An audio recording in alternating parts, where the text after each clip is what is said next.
So at the end of my day, every day, I like to come online, look up different gardening videos, tips, tricks, or somebody's starting their lawnmower. And just generally get the feel of what the gardening scene is now.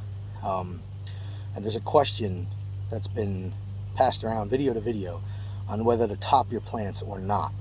And I honestly think I have to put my input in on this one because the evidence is pretty concrete.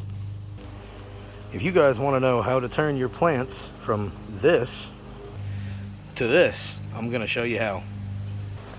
Alright, so as we can see here, we got a little sapling here. This guy's doing pretty good. Alright, looks pretty full. You can see we got a lot of greens up top. The midsection's doing okay. The bottom, lots of crazy growth in the bottom down here.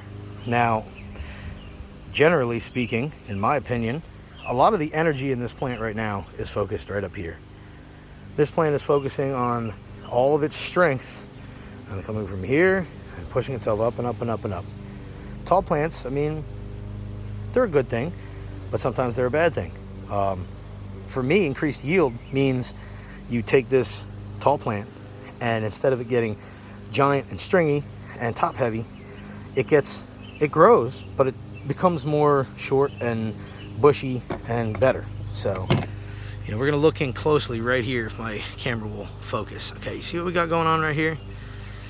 There's a point up there where everything kind of branches out like crazy, right? So if you look at this plant, you can count 1, 2, 3, 4, 5, 6. There are 6 leaves, not counting this bottom stuff.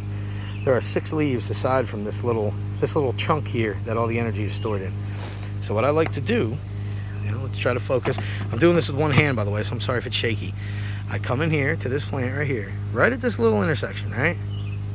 And I nip it off. Now I know that seems really harsh. Really harsh. You're looking here and you're like, oh my God, look at all that he took off that thing. But trust me, every plant in this garden is doing as well as it is because I did exactly what I just showed you there. I nipped the top off. You got growth here. You got growth in both of these spots over here. Tons of bottom growth, mid growth. This plant is now going to focus more of its energy on growing its midsection and growing out than it is up. Now, just an example for you guys as I'm walking around my garden here. Here, quick, let's take a look at these beautiful cucumbers. Man, you can't beat that. But anyway, as an example here, I'm going to focus on some of my peppers. Let me turn the screen around. I have various peppers here. I got Carolina Reapers, super chilies, long hots, habaneros, ghost peppers, scotch bonnets, Hungarian wax peppers, jalapenos, just about everything you can imagine. But this plant in particular I'd like to focus on, and this little friend right here as well. I got these guys, grew them from seeds, right? So I've had these guys since they were little. I did the same exact thing that I showed you on that other pepper, even though it's a different type of pepper. When it was little and started having that growth, started getting long and lanky, I came in, I nipped the top off. When I nipped the top off, as you can see here, what we got is we have 2 main trunks here, right? These 2 fat ones, okay? And you can almost see like the little bundles as they grow out, right? So you one here, one here, one here. This plant is so thick and so full. By the time this guy is full size, he is going to produce a ridiculous amount of Carolina Reaper peppers. Same thing with this guy. I've had a little problem with sunspots, so I've been rotating these guys. As you can see, I've had a little problem with some pests in there too. That's been since taken care of. That's another video. Neem oil is magic. But anyway, all of these plants basically, as you guys can see, how crazy bushy these guys are.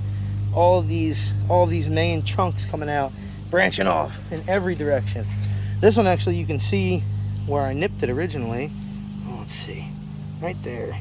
Sorry, my fingernails are dirty. I've been out in the dirt all day long. But this thing it's not tall so far. It's pretty short, but look at all the growth. The undergrowth is insane. And a lot of people will come in here and they'll prune the crap out of these things. I don't do that. I kind of let them work it out. Undergrowth is not a bad thing, in my opinion. You get beautiful, green, luscious, full plants and peppers just like that. These guys kind of produced a little early. This one in particular, I should have got rid of this problem a long time ago.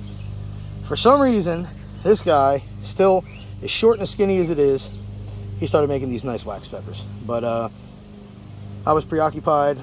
I let him go too long, so I'm not going to stress him like that, cutting off that big of peppers. This guy, on the other hand, is the same deal. I topped them like that other plant, and we got it's crazy. We got a couple peppers here. Ready? You can see all of this new growth coming in. He's going to have a massive amount of peppers as he gets big. This guy I topped as well. He's still pretty short, but look at how many. Look at how many. And he'll keep producing and producing. I got all kinds of stuff going on. So long story short, in my opinion, the evidence is pretty concrete.